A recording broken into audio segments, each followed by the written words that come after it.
We're not merely transferring power from one administration to another or from one party to another, but we are transferring power from Washington, D.C., and giving it back to you, the people. For many decades, we've enriched foreign industry at the expense of American industry, subsidized the armies of other countries, while allowing for the very sad depletion of our military. We've defended other nations' borders while refusing to defend our own.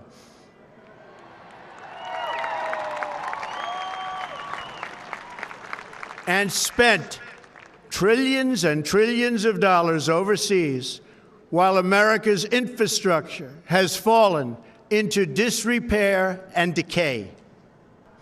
From this day forward, a new vision will govern our land. From this day forward, it's going to be only America first. America first.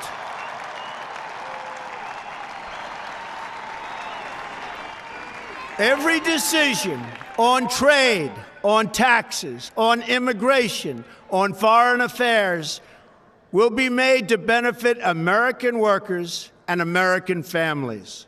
So to all Americans in every city, near and far, small and large, from mountain to mountain, from ocean to ocean, hear these words: you will never be ignored again.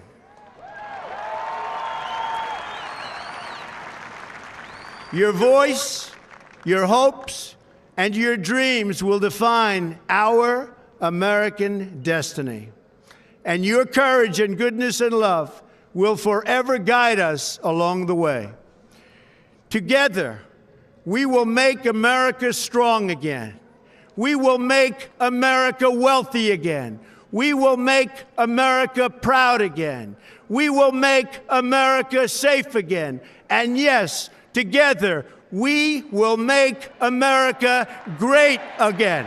Thank you, God bless you, and God bless America.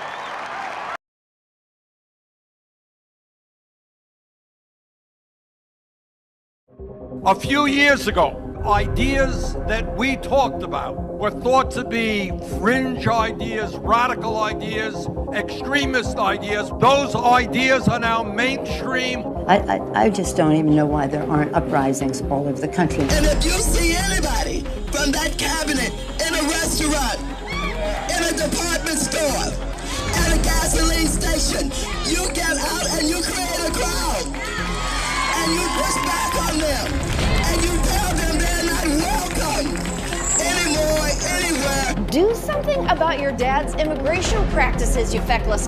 What's Uncle Tom but for white women who disappoint other white women? One way you get rid of Trump is a crashing economy, so please bring on the recession. When was the last time an actor assassinated a president?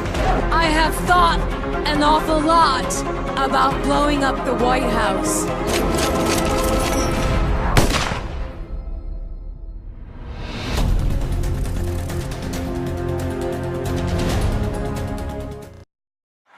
We cannot afford to be so politically correct anymore. America is far less safe, and the world is far less stable than when Obama made the decision to put Hillary Clinton in charge of America's foreign policy. I have visited the laid-off factory workers and the communities crushed by our horrible and unfair trade deals. These are the forgotten men and women of our country, and they are forgotten, but they're not going to be forgotten long. These are people who work hard, but no longer have a voice. I am your voice. I have joined the political arena so that the powerful can no longer beat up on people who cannot defend themselves. Nobody knows the system better than me.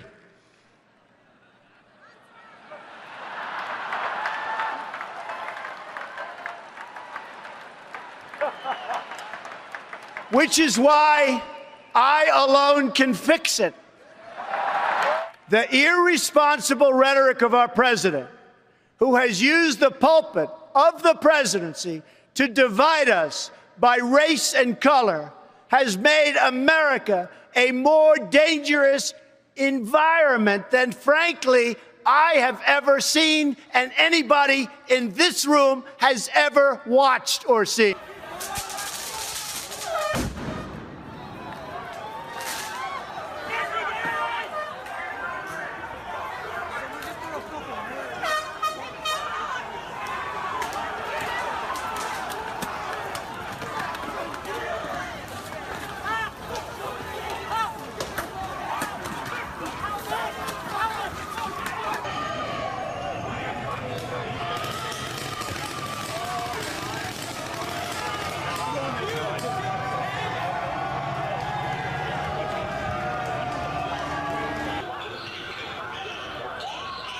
Anyone who endorses violence, hatred, or oppression is not welcome in our country and never, ever will be.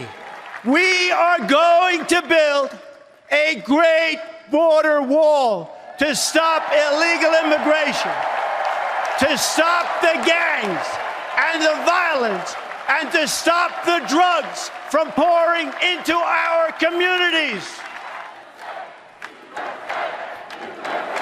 USA, USA, USA. History is watching us now. We don't have much time, but history is watching. It's waiting to see if we will rise to the occasion and if we will show the whole world that America is still free and independent and strong. And we will make America great again. God bless you and good night. I love you.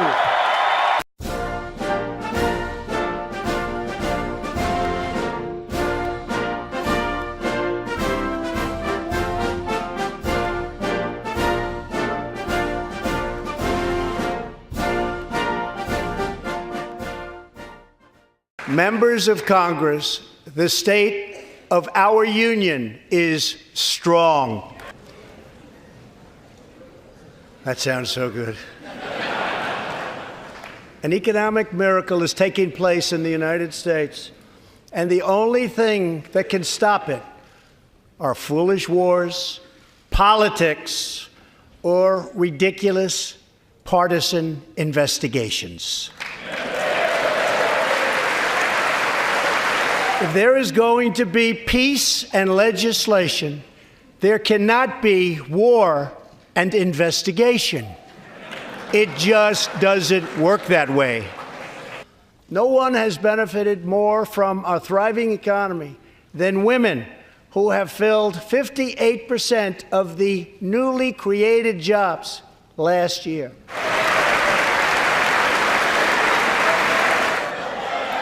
You weren't supposed to do that. Thank you very much. Large, organized caravans are on the march to the United States.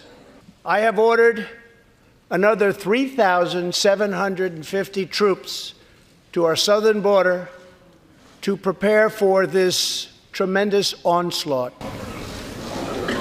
This is a moral issue. In the past, most of the people in this room voted for a wall, but the proper wall never got built.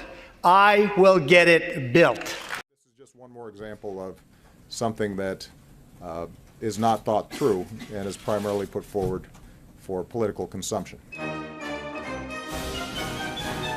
The bill before us will certainly do some good. It will authorize some badly needed funding for better fences and better security along our borders. The fence is now basically complete. Maybe they'll need a moat. Maybe they want alligators in the moat. Secure our borders with technology, personnel, physical barriers if necessary in some places. We will not build a wall.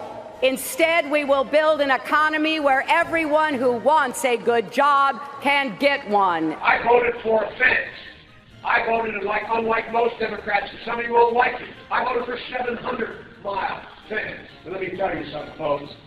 People are driving across that border with tons, hear me, tons of everything from byproducts from methamphetamine to cocaine to heroin. It's all coming up through corrupt Mexico. And the impulse is to hunker down, shut the gates, build walls, exit at this moment is precisely the wrong answer. Former presidents have said to him that they wish that they had built a wall. Do you recall President Obama ever saying that? Come on. Construction of a 630-mile border fence create a significant barrier to illegal immigration on our southern land border. All along, the president's saying, well, I'll do DACA and Dreamers in return for the wall.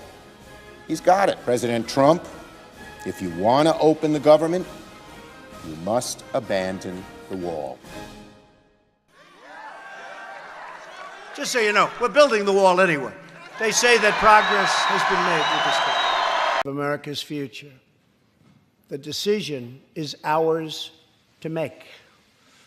We must choose between greatness or gridlock, results or resistance, vision or vengeance, incredible progress or pointless destruction. Tonight, I ask you to choose greatness.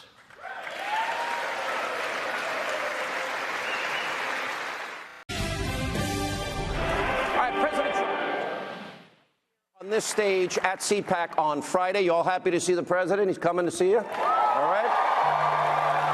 He has a lot of accomplishments to talk about. And now, of course, these are all things that the Destroy Trump media never reports on because it doesn't fit their narrative. They are singularly focused on one thing, and it's not the truth. It's not evidence. It's not facts. It's about how to tear down this president by any means necessary. Now, that's why they'll never tell you that under President Trump, this is 1 year. Unemployment in America, 17-year low. African-American, Hispanic unemployment have also reached record lows now under 1 year of President Trump. Thank you. Jobless claims are at a 45-year low, and since the election, 2.5 million new jobs have been created, and there are 2 million fewer Americans on food stamps in the country. We have consumer confidence near a 17-year high. Business confidence has now reached levels not seen since President Reagan. And all of that is before the president's historic tax cuts have even started to kick in. 90% of Americans are expected to see bigger paychecks. 3 million more Americans have received bonuses. Oh, and by the way, those bonuses that the Democrats like Nancy Pelosi, they're calling thousands of dollars in bonuses crumbs. It's a crumb if you're a $100 million net wealth person like Nancy Pelosi. Are those crumbs? I don't think that's a crumb. No. All right, also, on the economy, President Trump is reversing what was a precipitous decline that we witnessed under 8 disastrous years of failed Obama policies. President Trump is cutting regulation at a historic rate. We're eliminating 16 for every new regulation enacted. Look what it's done for the energy sector alone. ISIS has been crushed because he has allowed the military to do their job. We are now rebuilding the military. Thank you. And the president's demanding that the border wall be built in any immigration legislation. Now, if a Democrat had accomplished half of what President Trump has at this point in their presidency, the liberal media would be trying to put this individual on Mount Rushmore. They want Obama on Mount Rushmore, in spite of his failure. But we also have those in the media in this country. That's not how they operate. Now, for over a year, the news media, colluding with, of course, liberals in this country and basically advancing their agenda, they have been hyperventilating over what we have exposed so far as a hoax, a conspiracy, a fabrication. And that is, they created about Donald Trump and Trump-Russia collusion, even though the media knows there's no evidence to prove any of this is true after nearly 18 months. There is zero evidence, but yet look at the disgraceful coverage you get every single night from your so-called mainstream media. A dizzying 24 hours in the Russia investigation, no longer just inching toward the president. This morning, it is more like careening. I think this is a potentially more dangerous situation than Watergate, and we're at a very dangerous moment. And that's because we are looking at the possibility that the President of the United States and those around him during an election campaign colluded with a hostile foreign power to undermine the basis of our democracy. Donald Trump is afraid. A political hurricane is out there at sea for him. We'll call it Hurricane Vladimir, if you will, the whole Russian thing. This is evidence of willingness to commit collusion. There's outright treason. I mean, there is no question that what he is doing is giving aid and comfort to the enemy. Tom Friedman said the election hacking is at the caliber of a Pearl Harbor or a 9/11. Do you agree with that? I completely agree with that. Donald Trump now sits at the threshold of impeachment. Let me get the reaction.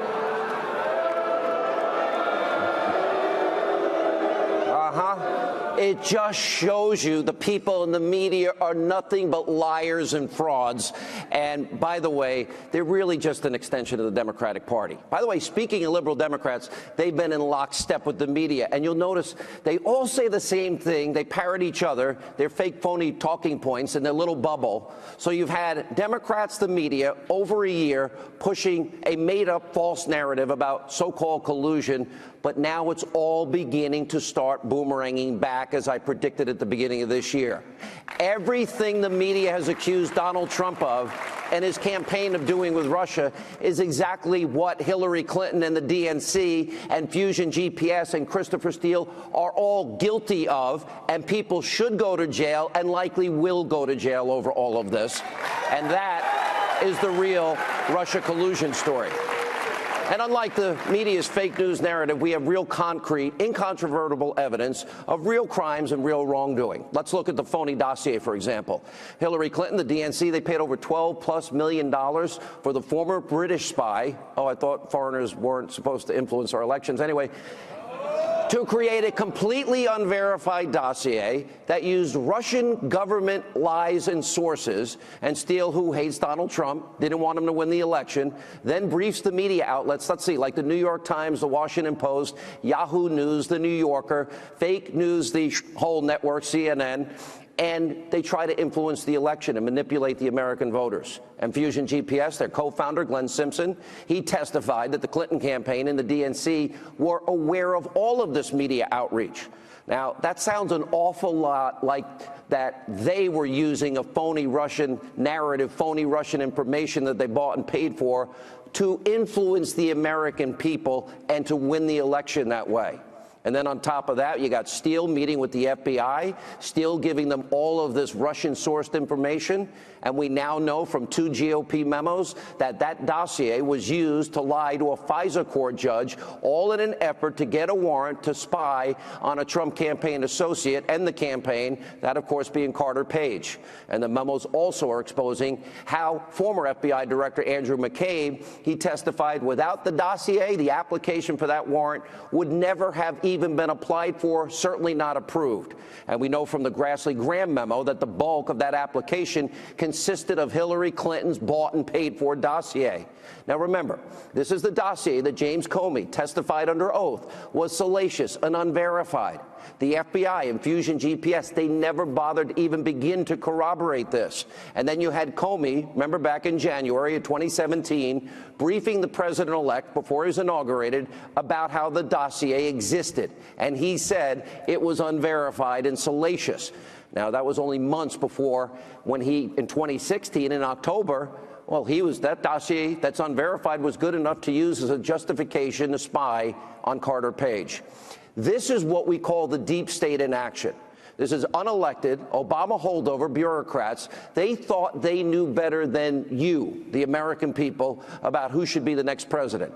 And make no mistake about this, the deep state tried to stop Donald Trump from ever becoming president, and now they're doing everything they possibly can do to damage and destroy his presidency. And at one point, remember, at the beginning of his administration, over 125 leaks in 126 days.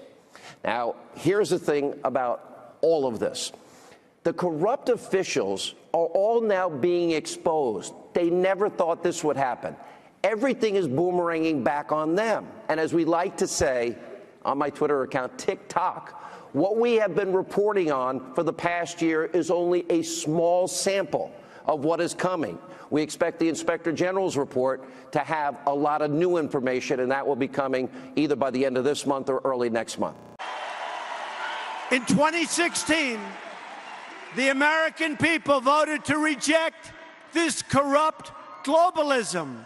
Hey, I'm the President of the United States. I'm not the President of the globe.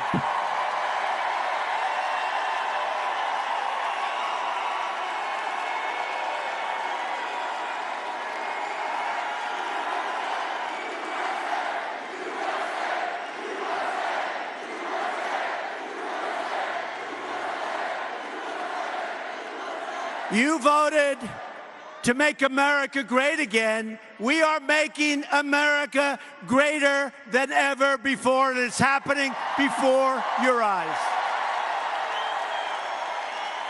Bitter Democrats and their establishment cronies have spent every single day since 2016 trying to undermine the results of this incredible, historic, presidential election that we won together.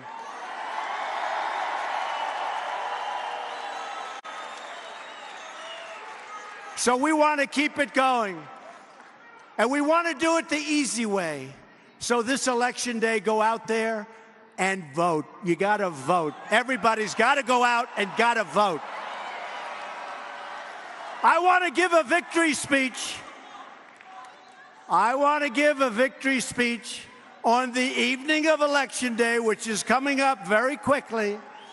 We're going to be talking about America. We're going to be talking about the greatness of our country. We're not going to let people undo the incredible job that we've done over the last almost 2-year period.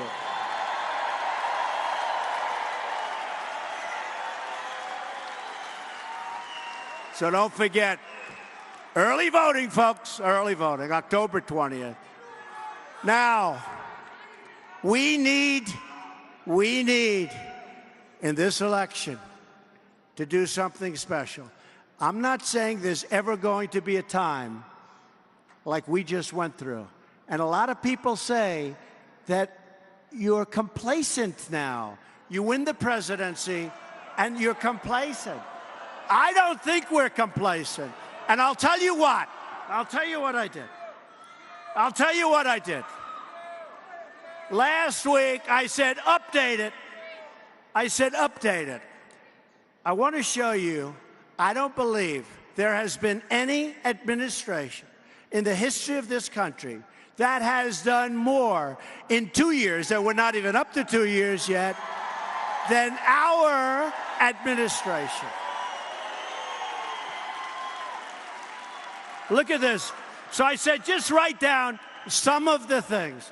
Each one, point, 4.5 pages, almost 4 million jobs created since the election. More Americans are now employed than ever recorded before. Think of that. Today, more Americans are working than ever before. We've created more than 400,000 manufacturing jobs. Remember when President Obama said you can't have manufacturing jobs anymore? By the way, he's campaigning again. That's good news. Because if that doesn't spur you on to work, you know, when I was running, I swear, I think he campaigned harder than Hillary Clinton. And we won big. 306, 223. Remember? There is no way, right? There is no way that Donald Trump gets to 270. No, we got to 306.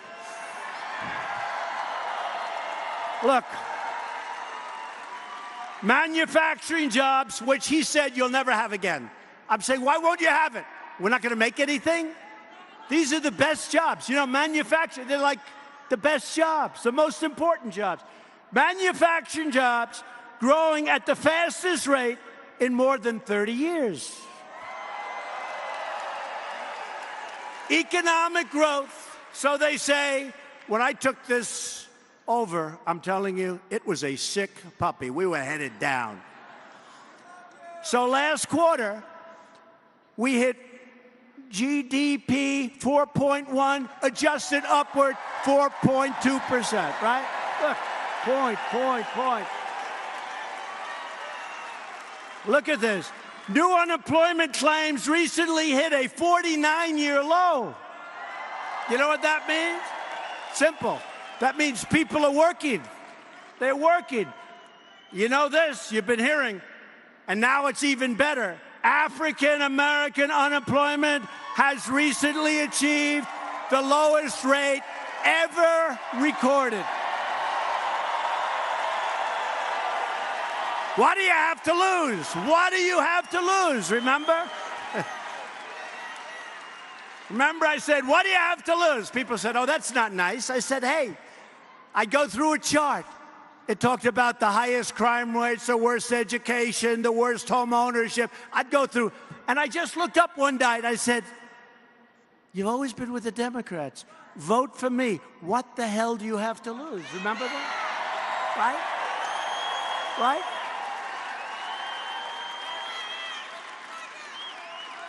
Hispanic. Any Hispanic here? I think so. Hispanic American unemployment is the lowest rate in history. Any Asians? Asian, any Asian? Asian American unemployment recently achieved the lowest rate ever recorded in our history. You've heard me say this.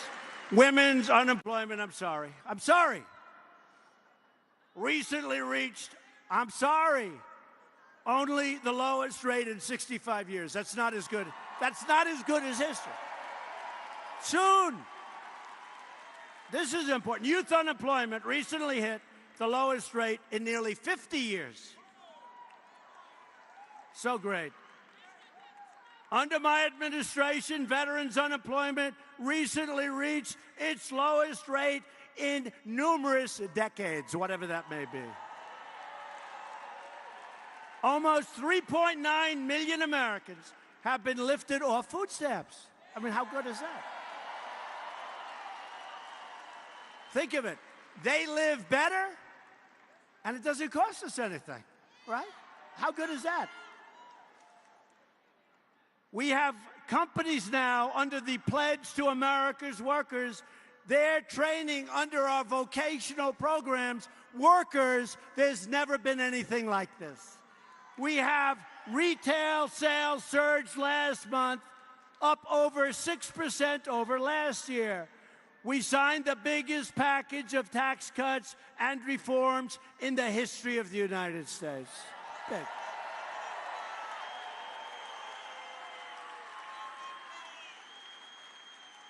As a result of the tax bill, small businesses will have the lowest top marginal tax rate in more than 80 years. That's not bad.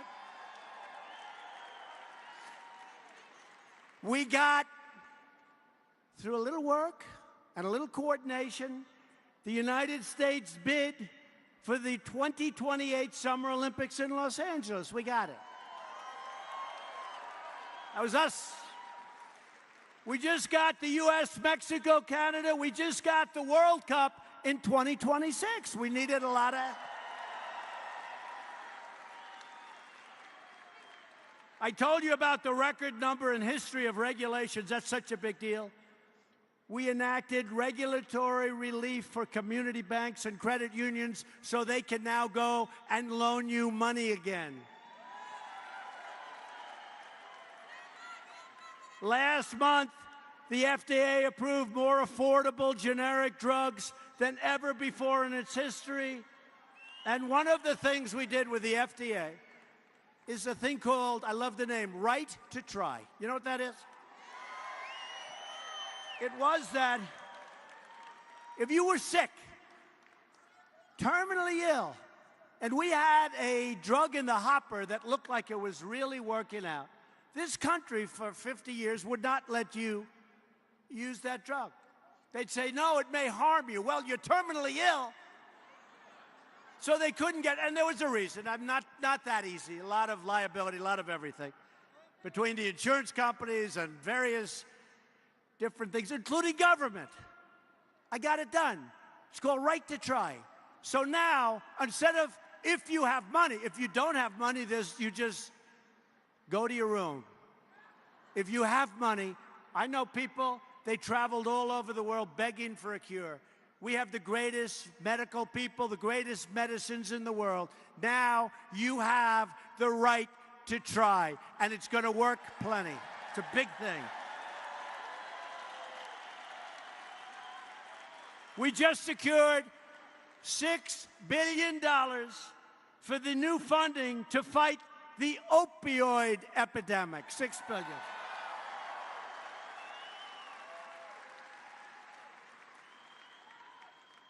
You'll like this. We withdrew the United States from the job-killing, income-killing Paris Climate Accord.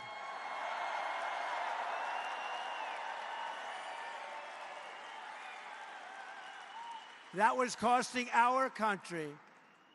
And we have the cleanest air now in the world. We have the cleanest water. Remember this. I'm an environmentalist. I want crystal clean water. I want crystal clean air. That's what we want. But I also want jobs to come to our country. So that was good. We secured a record 700. Listen to this. We confirmed more court judges, think of this, than anybody. And we're going to get, we just got Neil Gorsuch, I told you. We're going to get Brett. We've got great people. Look at this. We moved the U.S. Embassy to Jerusalem.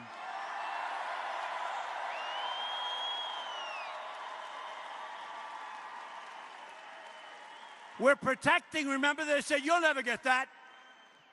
They've said that about everything. You'll never get that, you'll never get elected, you'll never this. Ladies and gentlemen, the winner is Donald Trump. Oh. Remember the tears? Crying. Oh. Crying. Ladies and gentlemen, the next president of the United States. This is on television. And I say, oh, don't cry, please. I want to be happy. Don't cry.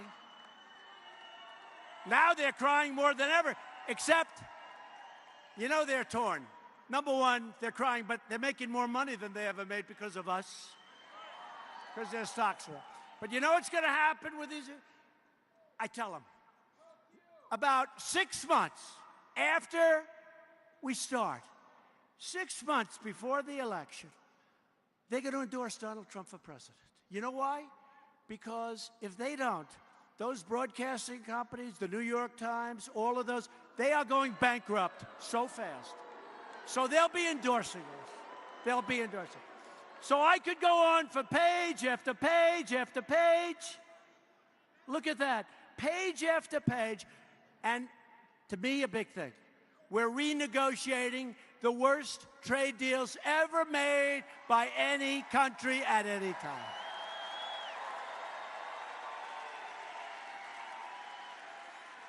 So Democrats, I had to bring that out.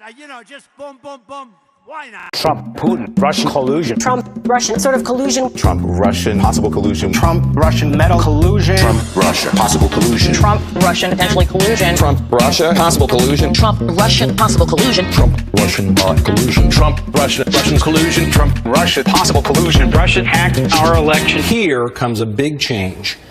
Because all of a sudden, Trump, Russian, possible collusion, Russian collusion. Trump, Russian, possible collusion. Trump, Russian, possible collusion. Trump, Russians, collusion. Collusion with the Russians. Trump, Russia, possible collusion. Trump, Russia, possible collusion. Prove collusion. Prove collusion. Was there collusion? Absolutely. Trump, Russia, possible collusion. Trump, Russia, possible collusion. Trump, Russia, possible collusion. Trump, Russia, possible collusion. Trump, Russia, possible collusion. Trump, Russia, possible collusion. Trump, Russia, potential collusion. Trump, Russia, potential collusion. And the Kremlin and be in collusion with Putin and the Kremlin and be in collusion and Putin and the Kremlin and be in collusion with Putin and the Kremlin and be in collusion. This president in collusion with Putin and the Kremlin and be in collusion. This president in collusion with Putin and the Kremlin and be in collusion. All 17 intelligence agencies. 17 agencies. 17 of our intelligence agencies have confirmed. 17 of our intelligence agencies. 17 intelligence agencies. 17 different United States intelligence agencies. 17 of them. And after 3 years of lies and smears and slander, the Russia hoax is finally dead.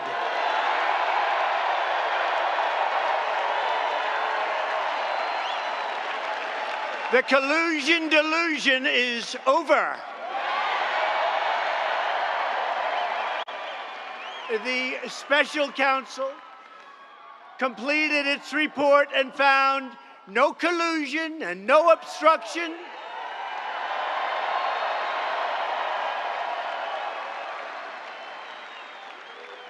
I could have told you that 2.5 years ago very easily. Total exoneration, complete vindication. You know, it's interesting.